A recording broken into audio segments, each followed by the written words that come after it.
Ça, c'est le biodigesteur que vous voyez là. Voilà. Cet équipement-là est quasi complètement constitué d'eau. Et c'est par cet entonnoir-là qu'on introduit tout ce qui est déchets. Quand je parle de déchets, j'insiste là-dessus, tout ce qui est organique, c'est-à-dire tout ce qui est périssable.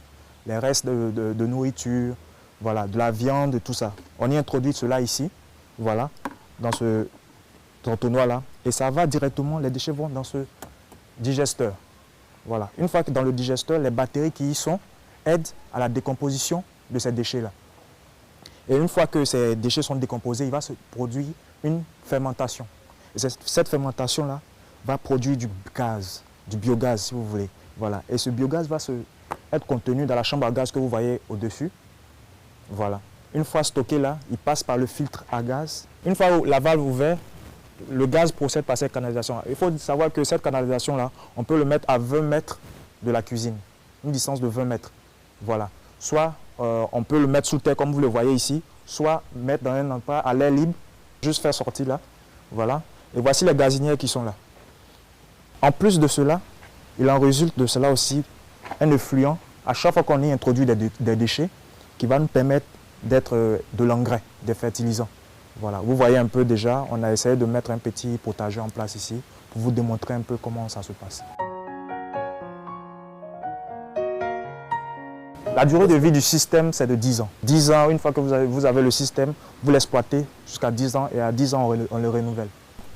Vous voyez, c'est la prune là. C'est aussi une solution pour ceux qui résident en campagne. Voilà. Là, directement, vous finissez d'aller aux toilettes, vous tirez la chasse, directement, ça tombe là, là-dedans dans le digesteur. Et les bactéries, toujours, font ce travail-là de décomposition.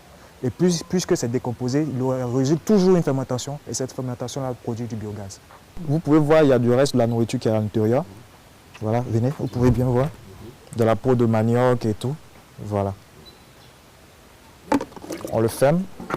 Voilà. Une fois que c'est là, vous voyez, voici la chambre à gaz qui est au-dessus, qui a essayé déjà de monter. Voilà.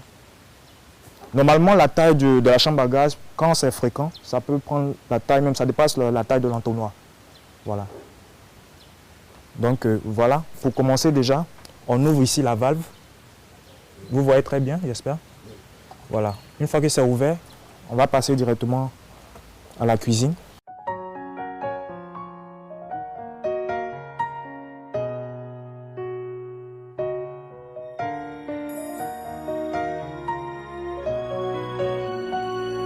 Et la gazinière est là, il suffit simplement de tourner et vous avez le feu. 2 kg de déchets produisent 2 heures de gaz.